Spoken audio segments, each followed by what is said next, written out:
کے نزدیک نبی کو مددگار ماننا شرک ہے، جس کے نزدیک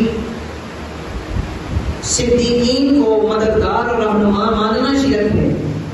جس کے نزدیک سید الشہداء کو مددگار اور رہنما ماننا شرک ہے،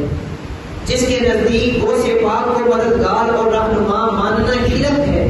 وہ گمراہ ہے۔ اور اصل میں ہدایت یافتہ وہ لوگ ہیں کہ جن کا عقیدہ اور جن کا نظریہ یہ ہے کہ نبی ہمارے مددگار اور رہنما ہیں، جن کا عقیدہ یہ ہے کہ غوث پاک ہمارے مددگار اور رہنما ہیں،